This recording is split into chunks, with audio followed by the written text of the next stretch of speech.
Okay, so our good afternoon, by the way. Our lesson is about data sets and tables, no? Our last topic for living in the IT era, no? Subjects. So the learning objectives are here. Freeze, how to freeze rows and columns, no? Print large data sets, explore the benefits of data tables, how to design and create tables, and then apply a table style in Excel, create a structured reference in formula, no only reference, not the specific value, and sort data, filter data, no, add a total rows to a table, no, and apply a conditional formatting. There's a lot more there, and create a new conditional formatting rule. Okay, so let's start. So in a large data sets, meaning hundreds, thousands of records, that is uh, in Excel class, uh, when scrolling to part of the data sets not initially visible, no, because we have a screen, no. So some rows and columns, such as heading, may no longer display, no. When the rows and column labels scroll on the screen, it is difficult to remember what each column or rows represent. No? Labels can be kept on screen by freezing them. Freezing keeps rows and or columns visible on screen at all times, even when you are scrolling, class. No, so let me demonstrate it to you, class. No,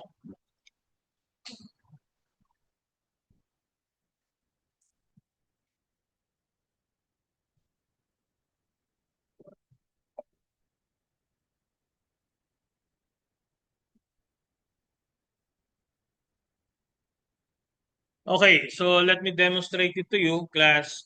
So you see the header there, class. The read store, read furniture store, class monthly. No, and of course, at row 5, you will see trans or the fields, no, the title of the fields. When you so this is the initial view of the screen, and some of the records are not visible, right, class? So when you scroll it like this, class, the header is now not visible. But did you know that we can preserve it, class? Ano, we can freeze it so that when you scroll it, class, it's still visible. No? How to do that, class? Okay? So if you want to remain the row 1 to 5, class, row 1 to 5, if you want to remain that, class, all you need to do is to click the row 6, all of the row 6, class. No? And then go to view.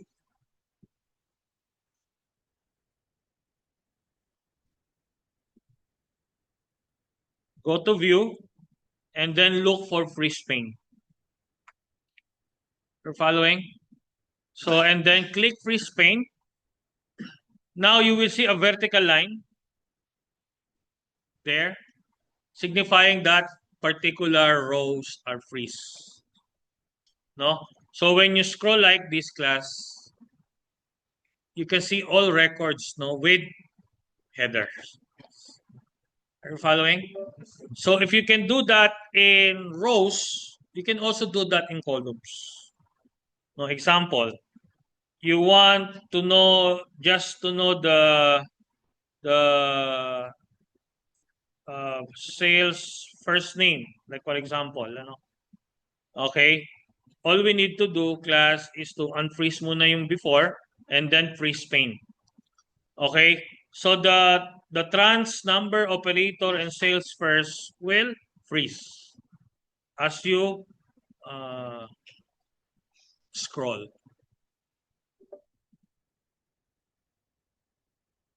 Are you following? So you can also let's unfreeze. You can also freeze the first column and the first row. Okay? You can also do that, class. Ano? So, any question about free space? Okay?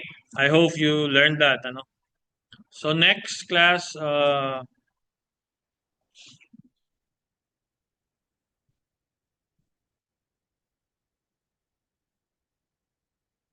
okay, so let's have printing large data sets. For a large data set, some columns and rows may print on a several pages. Several pages, no? Like for example, look, class.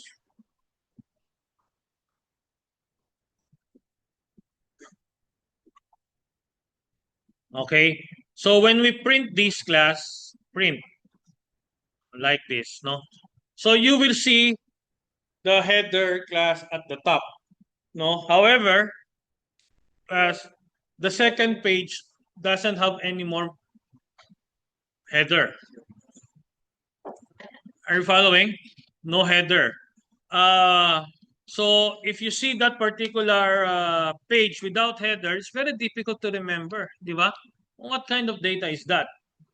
So in order for us to uh, uh, print the header class, we can just go to page layout. Are you following? Page layout, print titles. Okay. And then after that is, sorry. After that is rows. We are talking about the rows, di ba, class? That you want to be always be printed, no? So click the rows class. Okay, if you're not sure what are we gonna uh, put the cells that we are gonna put there, you can just go to that Excel file, no? So I just click the arrows down, di ba, class, ano, to select a particular Excel file, and we will gonna select this class.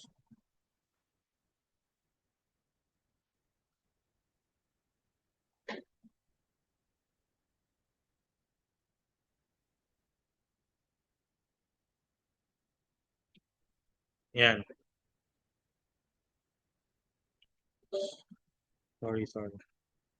Wait, nagloloko yung aking mouse. Yan. Okay. So, we will click this and then, okay. Yan. Then, okay, then let's click OK. Now, if we're gonna print that class, no, you will see that the header, even in other pages, remains. Are you following? No? So, nandun siya palagi. It will remain. And then, we also need to use the print area. The print area. You know what's a print area? Like, for example, we select this particular print area. No? We select this class. And then we set the print area. Yeah, print area.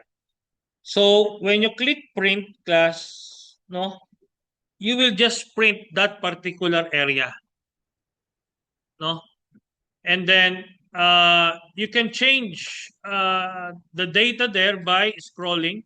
Like for example, uh, let's say you hide it, no, you hide that particular cell, and then so therefore the print area will still the same. So when you click print class, it will display the print area that is remains, di ba? Class kasi you hide it, no? You hide it, class, And if you want to clear that particular print area, so let's unhide the data, and then we can just click the print area and then clear print area so that it will go to a normal uh, uh, normal view of this particular sheet class, Excel sheet. Now, if you notice, class, when I click print, no, when I click print, so you see only until department. Kita ba, class? No, until department. No, you will see only until department. So there's a ways, ano, to see the other columns. No, the first way is one, make it landscape. So even though you make it landscape, you see there is a vertical line here. No, therefore the other two columns uh, is still not visible, no, in the printing class. So when you click print class, you will see until the last, no. Uh,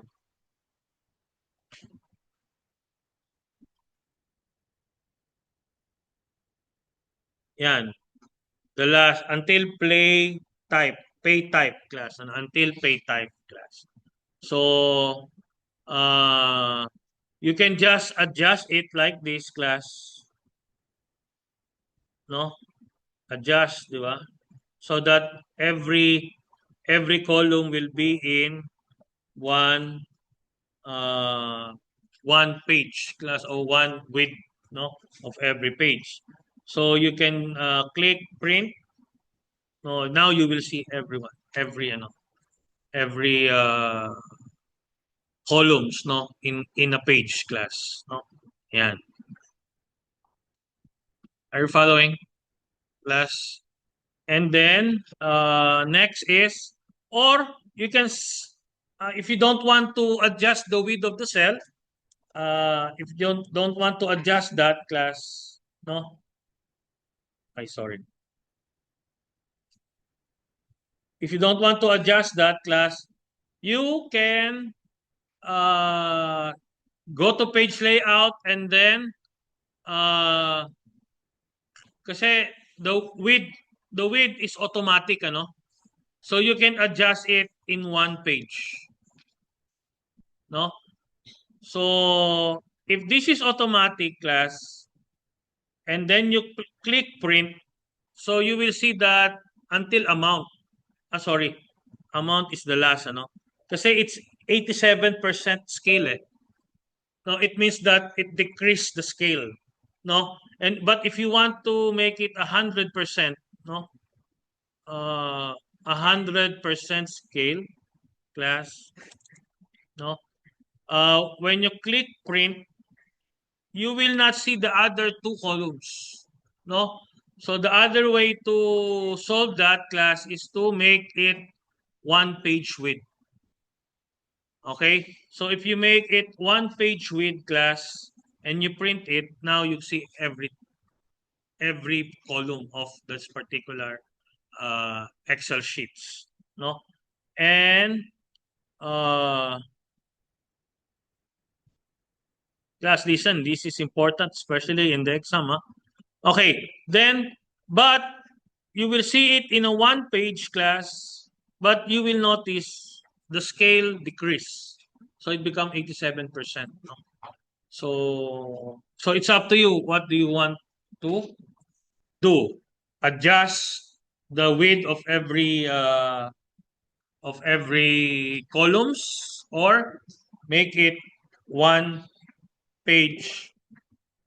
You will see it in a one page class for the width. No, for the height, uh, if there is a lot of records class, parang illogical to make it one page class, no?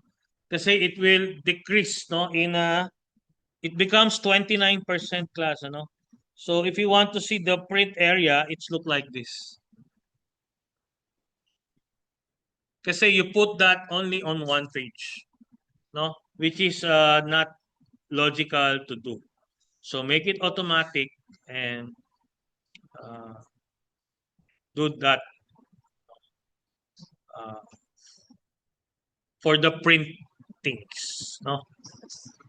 So class, if you go to industry company, there's a lot of staff there or employee don't know how to do this. I know that class. Teachers. There's a lot of teachers, they don't know how to print in Excel. No? So if you know this class, you have an advantage. Especially printing reports.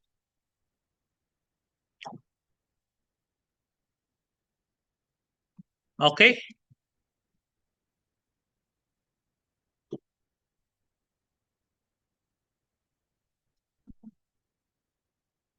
Okay, so exploring the benefits of data tables.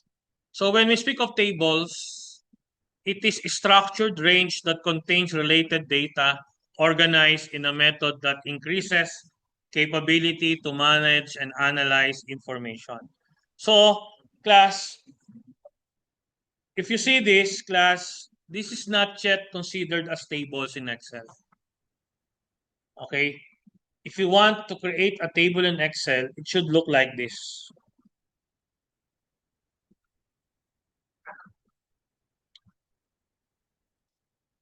No? You can filter it, class. No?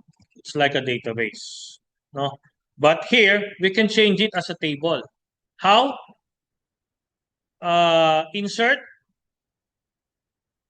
and then tables. If you click tables, you will see a create table dialog box. No? And then, so I will just click that the table has headers because it has headers. You see that? No?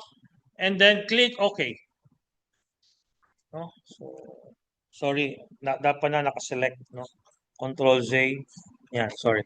So, nakaselect, isa-select ko lang class. And then, create, insert, create tables. No? Sorry, masyadong malaki. We will select it class until the last. And then, insert, and then tables. And then, yan, nakaselect na, no? And then, okay. Yeah. So, may tables na siya. So, it becomes a tables in Excel. Very easy to manage. You know why? Like, for example, pay type. No, if we're going to filter that, there's a lot of different values in pay type. Paid in full, finance, and so on, class. You know? So if you want to click the pay type and then you want to see just the finance, so just click, unselect the select all and then click finance. No? And then when I click OK, you will see that all records have a pay type of finance. No? You can change it class. You can change it class to uh, uncheck the select all paid in full. So you will just see the records that is paid in full. Are you following class? So, yeah. Tingnan ko muna.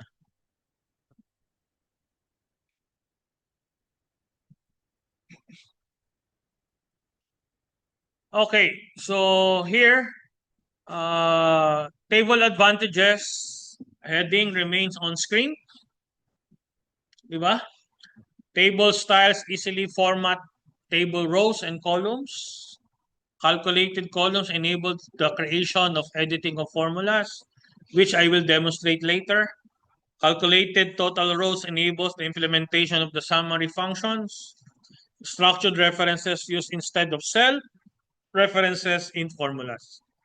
So very useful class if you are using that for formulas. Okay, so these are the create table I already demonstrated, class. And now let's have designing and creating tables, class. No?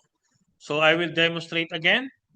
So I will select that class, or if you don't want to select it like that initially, you can just click insert, create tables, and can you see that arrows? No? Click that, and then uh, that's the time that you can now select it. Yes. Are you following? And then uh, click OK, and now it becomes label.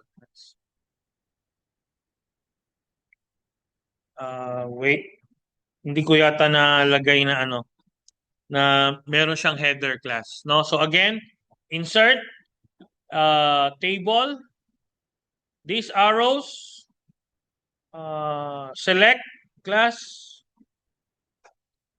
and then click it again, or just press enter. My table has headers class, and then click OK. Then the headers of the table are already in place class. Ano? And then ano sabi dito? Now we can design class. So how are we going to design it, class? You can design it manually or use this table style. Did you see this, class? The table style. So just bring it down and you can select a variety of table design.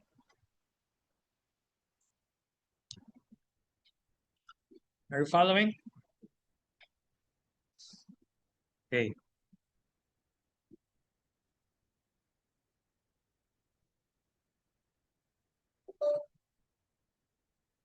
Okay, you can also insert new column or new rows in the table. No? Example, if you want to insert a column between department and furniture, you can just click the column, no, G, and then insert. You're following? If you want to click the and insert a row between 7 and 8, so you can just select the row 8 and then insert. Okay? And then you can also click remove duplicate, ano? So hindi ko kabisado where is that, so I go to the search, ano, remove duplicate. You see that? Okay. So remove duplicate. Okay. You can just set it if in all columns or in a particular columns. You can just uncheck it, class. No? If you want to remove the duplicates.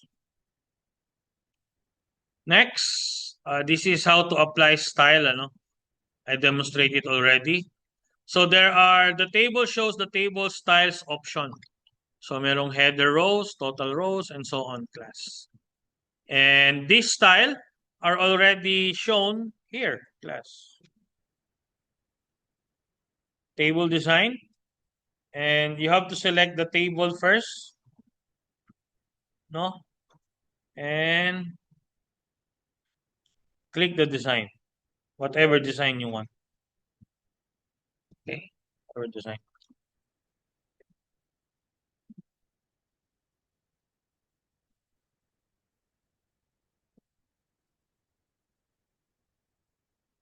Creating structured reference in the formula, class. So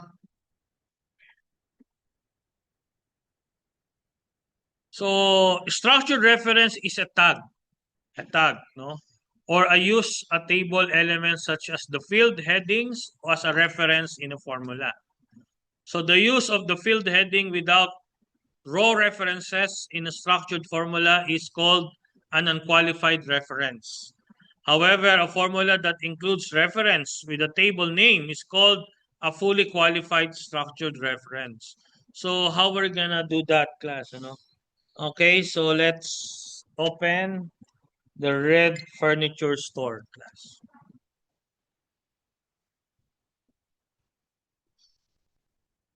So here, okay. So did you see the formula at the upper portion, class? In the formula bar? Okay, look at these, class.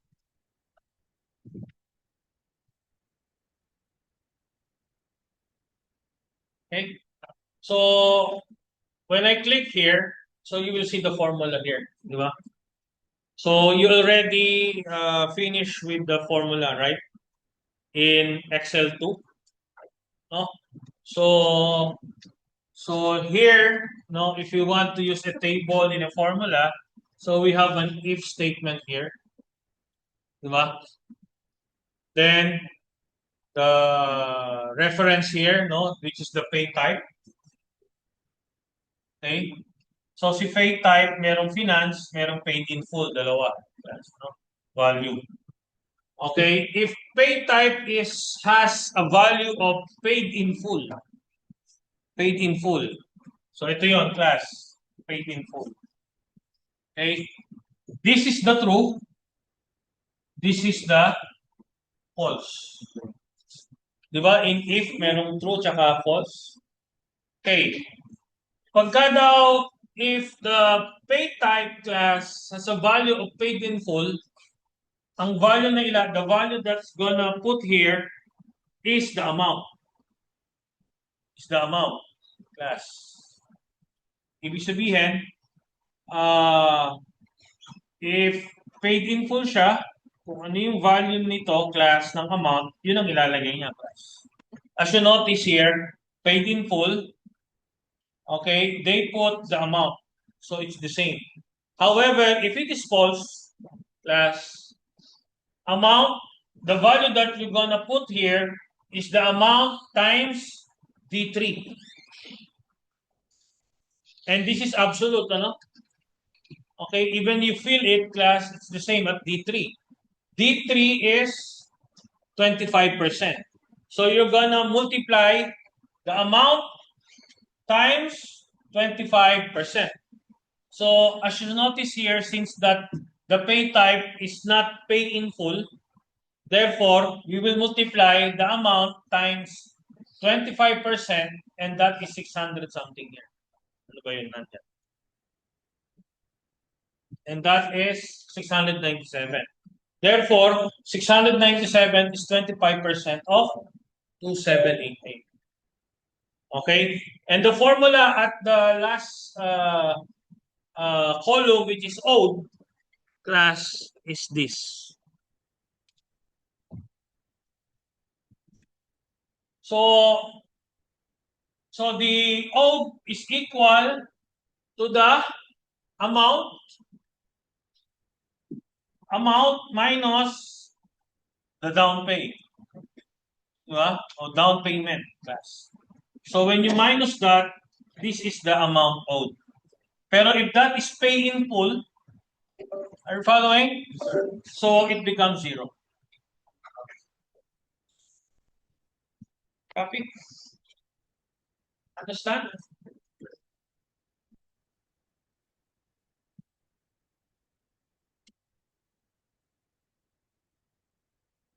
Okay.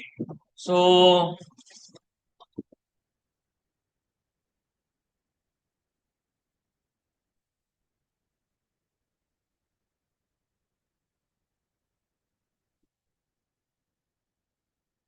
okay, let's go with the sorting data.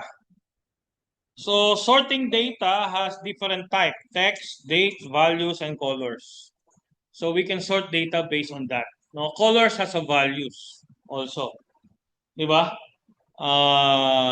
F is white, black is 0. Tama ba? FFF is white, 000 is black. That is in the color values class. So may value siya. So we can also sort the date. You know that the start of the date in Excel is 1900, right? Are you following? It is 1900. So the value of 0 in Excel in a cell is 1900. January 1, 1900. So yung January, tama. The first value, no? The second value is January 2, 1900. Class, ano? So today, I don't know what's the exact value of our day today, no? But we can determine that in Excel. But we can sort data, class. Ano? How to sort data? I'll show you. Look, class. Example, we want to sort data sa amount. Sa amount. Okay? Actually, we can go to sort data.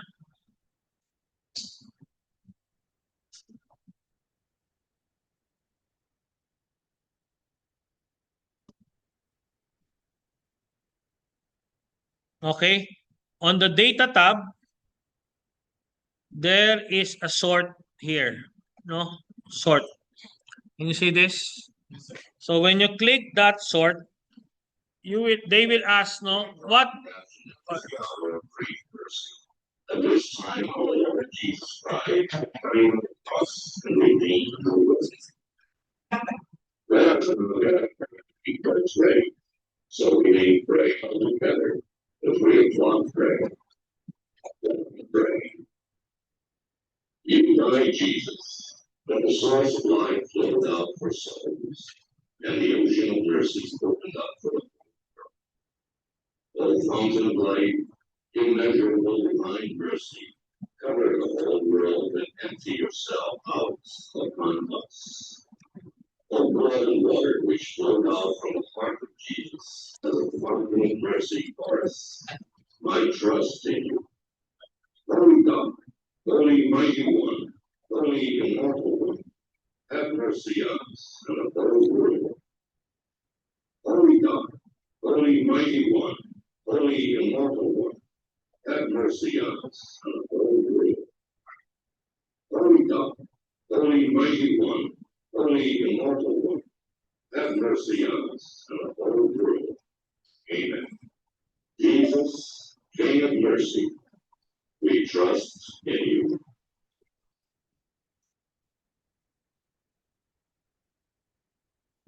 So what columns are we gonna sort, class?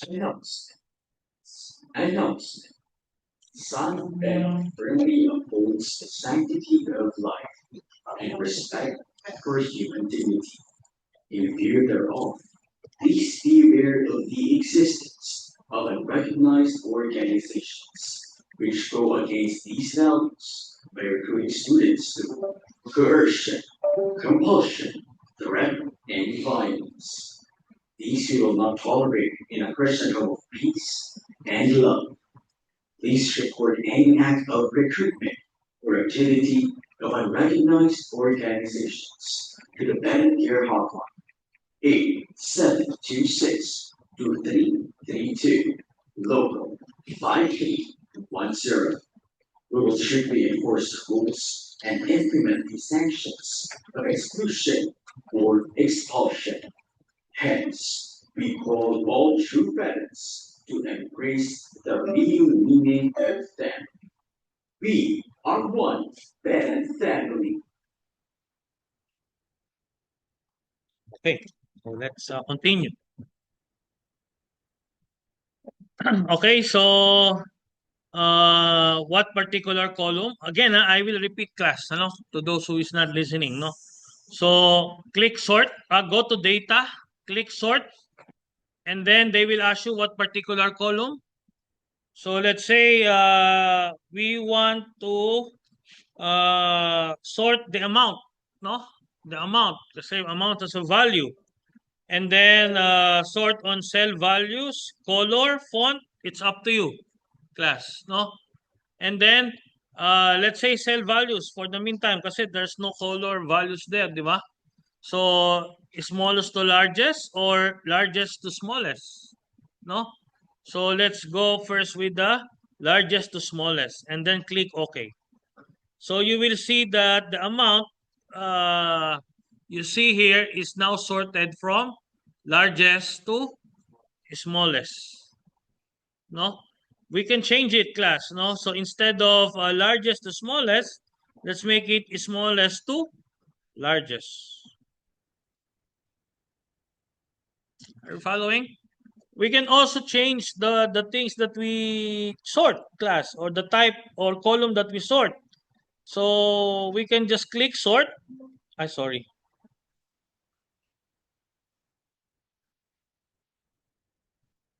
Yeah, and sort. And then what particular, but why is that? Cancel, cancel. Yan. Okay, so what particular ode, like for example, ode, no? Ode, and then largest to smallest, okay, like that. Okay, do not worry with the data that's on the record. No, it will not change, class. No, okay, it will not change. It will sort, no, with that particular data cells. Okay.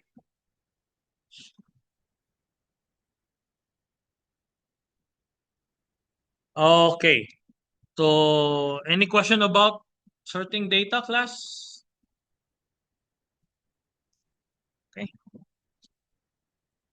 So we can also sort. So when sorting Excel, arrange data in alphabetic or numeric order. For example, days of the week are sorted alphabetically. So it's fine, no? You can have it customized, class. Meron tayong custom list. And filtering, class. So let's filter. I will just demonstrate, class. Okay. So let's filter. Like for example, let's filter the amount. Okay. So let's filter it with this value. No. We can unselect it. Let's say filter values that is equal to 155. Yeah. So you will see, di ba, the value that's equal to 155. Or we can deselect it, class. Ano? Much better filter is this of trans type, class. So we unselect it and then just click the standard. So it will display only the standard trans type. Okay? So we can change the filter, class, no, unselect it, just the promotion. So it will display only the promotion. So when you print it, class, it will only print the value that is in the promotion. Saan ba yun? Teka, hindi nakaayos eh. Ito lang department. Hindi kita yung promotion. So what we're going to do is to make it uh, page layout and then orientation, landscape. Ayun, kasama na si promotion. So when we print it, class, it will only display, no, the records that has a value of promotion in the trans type.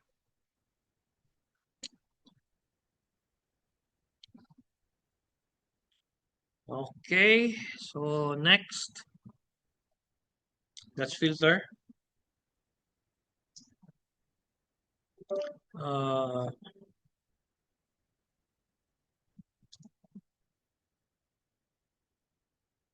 number filter, I demonstrated no already. Okay, we also have a date filter here. Di ba?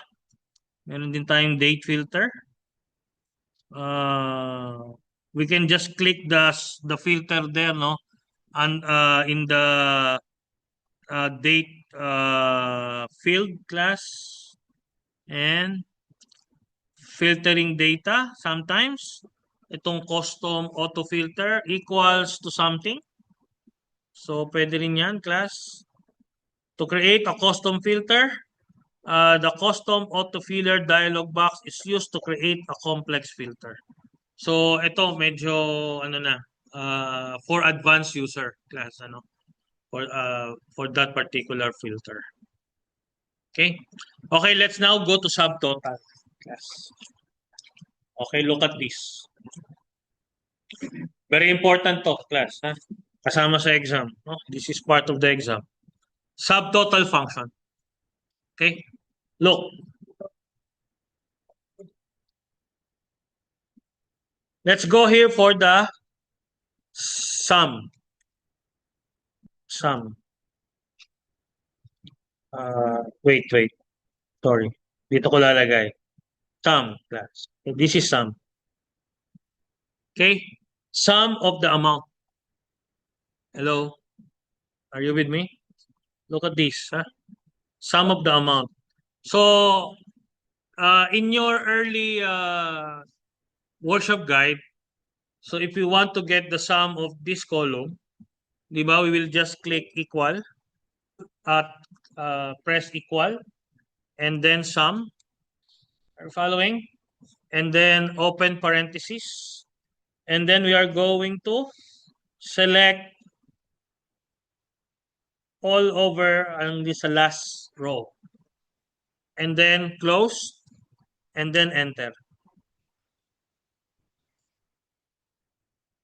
Tama ba? That is the amount. And then let's have subtotal.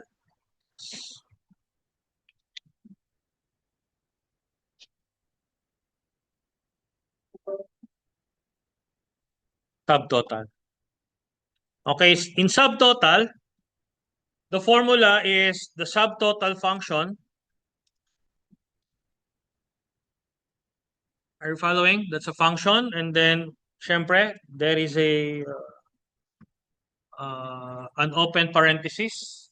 And you will see a lot of a function there. Average, count A, max, mean, etc. Yes. No? But we will be use sum class. Okay, just to see the difference between the sum and the subtotal class. So if we're gonna click, if we're gonna use the sum, and you will see sum is 9. Nakita niyo to, class? 9? No, you will just put 9. You're following? And then comma, reference 1 daw. Reference 1 is required. Are you following? Reference 1 is required. And then, but reference 2 and so on is not required anymore. So let's use sum with the reference 1. So subtotal of this amount then, class. Sorry. Mali. Start with this pala until the end. Are you following? And then when I close it, class, and click, bakit magkaiba?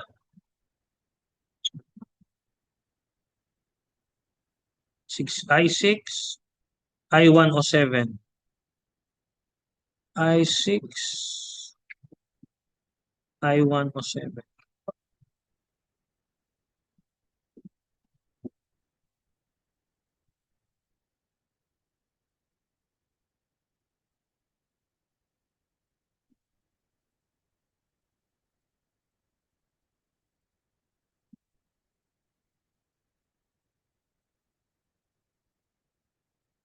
I6, I107.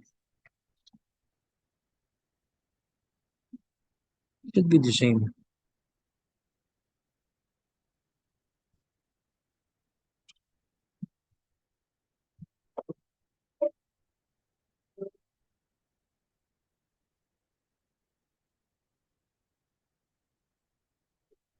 Parehas.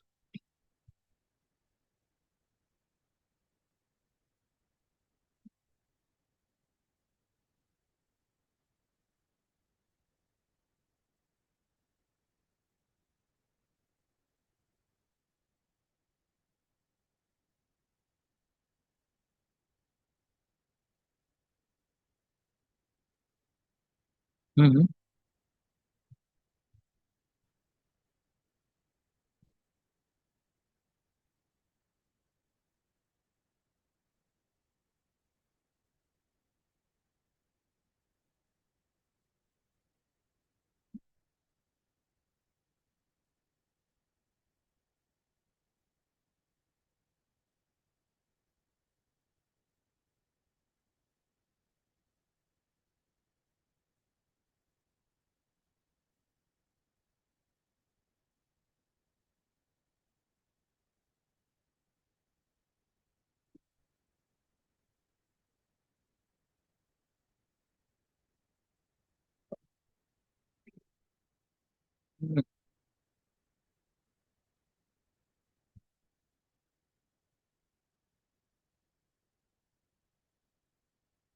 I6, I109. What equal is it different?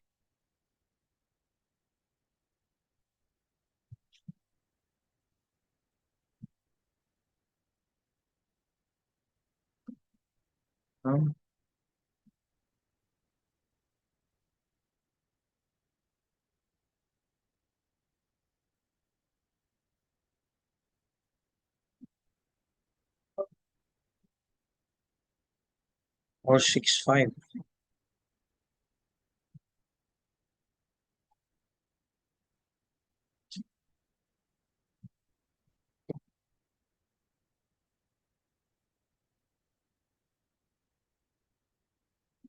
May na-omit class eh. Sorry ah. Wait.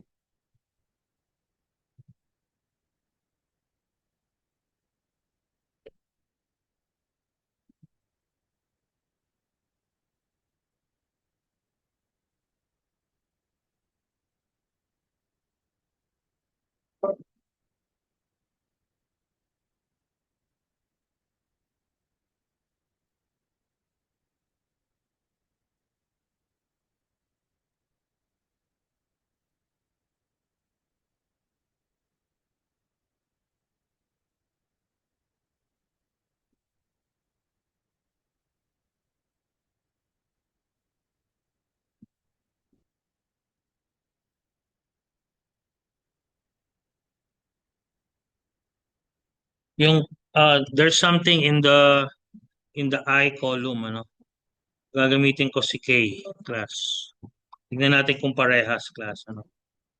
So that is subtotal K6 saka K109. 109 ba yung dulo? Hindi. May nakatago. Sorry class, may nakatago. Yan oh. Insert. Sorry, unhide.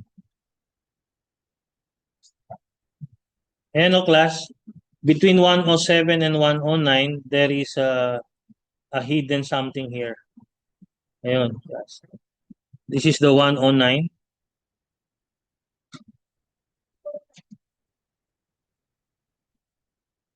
Ayun si 109 class. Tinatago nila. No? So that's why it's different. No? Nakita niyo di niyo 107 and 109, di ba class? No? Okay. That's the 109. Then there is another 107. Yan. Okay. So because of that, okay. Wag ito gamitin natin, class.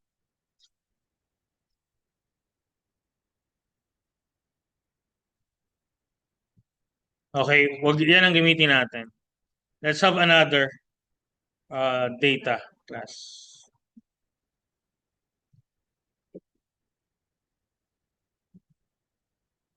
Okay, let's have this class. Okay. Teka. I will get some of the data na lang.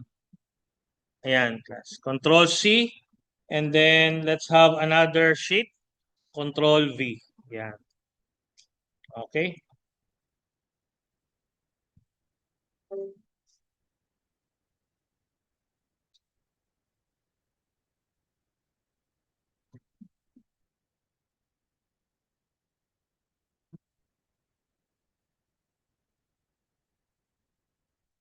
Mag-insert lang ako ng mga values class. Ayan, so wala nakatago dyan na data class, ano? So let's have sa amount, ano? Let's have sum, no? So for the sum, we use the sum function class, and then let's get the value, no? Or the reference na isa-sum natin. So ito siya, class. And then close, and then you will see the value, no? The sum of all of this amount, class, no? And then the subtotal is next. Oh, look.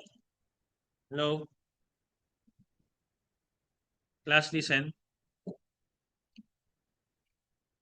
Okay, for the subtotal, so we have equal sign and then subtotal.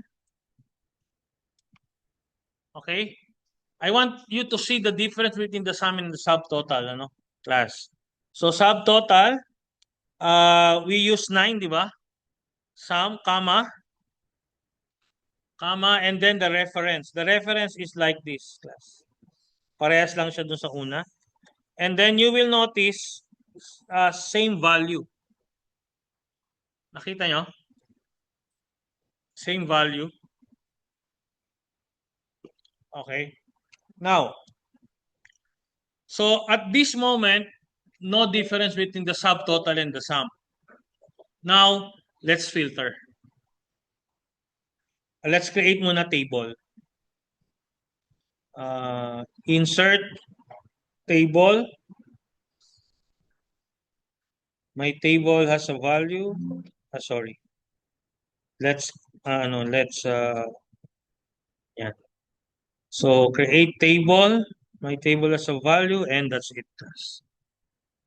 So as of the moment, sum and subtotal are the same. Now, let's filter.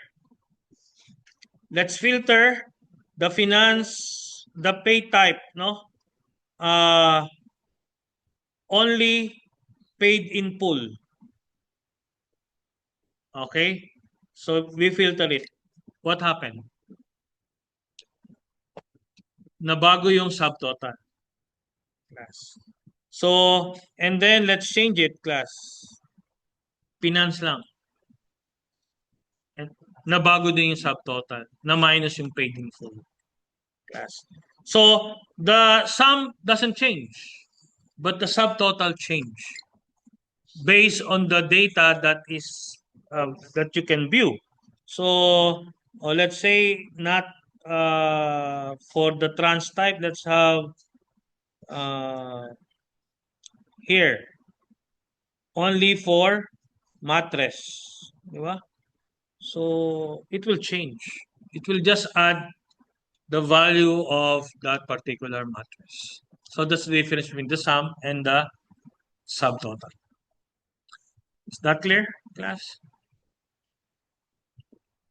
So next,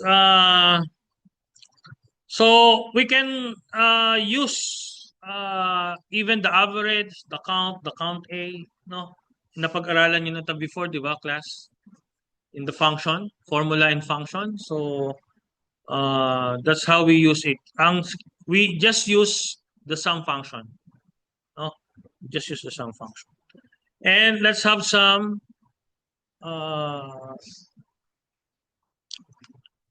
that's the total total functions.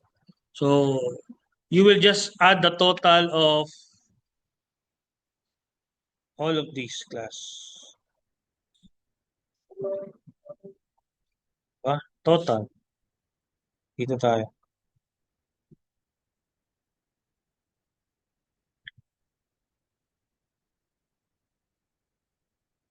Let's say total. No? Total is equal to the sum of all of these.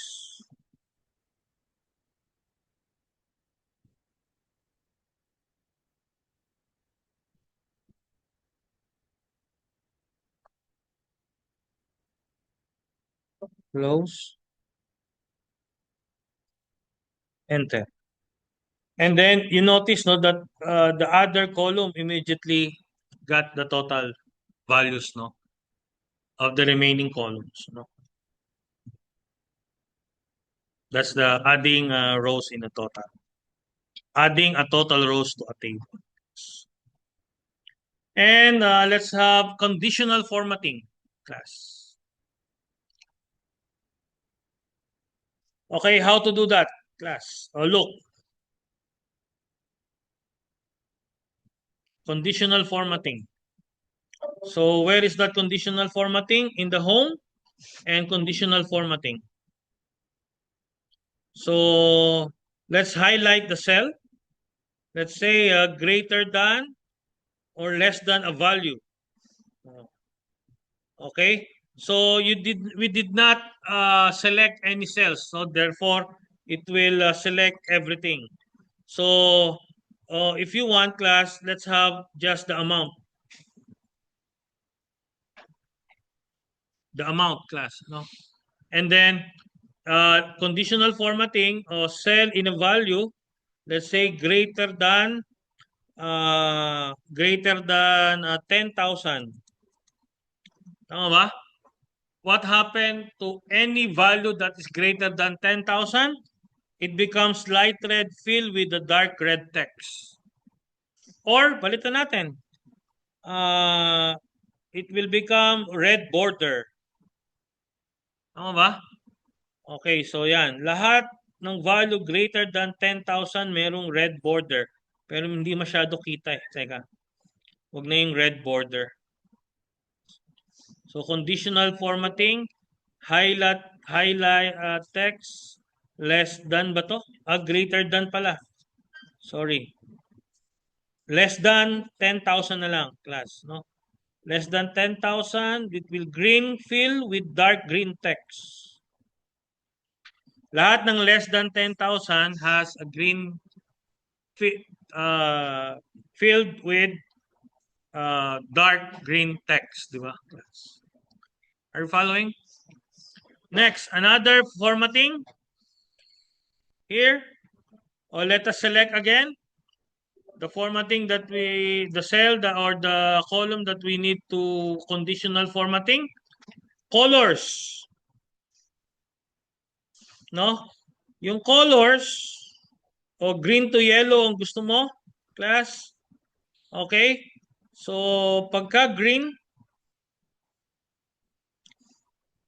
dito tayo sa more rules. Ito orange kasi, no? Okay? So, kapag ka green, it means that is a ito, makalagay. Color scale. Ayan, nakalagay, pagka apply a color gradient to a range of cell, the color indicate where each cell value falls within that range, class. No? Pwede naman ganito, class. Green-white color or this. Pero maganda, class, data bar. Yung data bar, class, ayan. Makikita mo yung bar, mas malaki yung kanyang bar graph, class. Pag malaki yung value. Pagka maliit, class, wala. No? Tama ba? It's more visible, no, when you use Excel. Okay, I hope you got this, class. And, yeah, ito yon. This is the bar. Asan yung bar? Ito yung sa bar, data bar. Bars, ito. Pwede ring icon, class, no? You can, use that, class, no, based on the range. No, kapag may range siya, less than that range, that particular value, pataas ang icon. Pag mababa, pababa ang icon, class. Okay? So, that's it. I hope you learned something. Do you have any questions, class?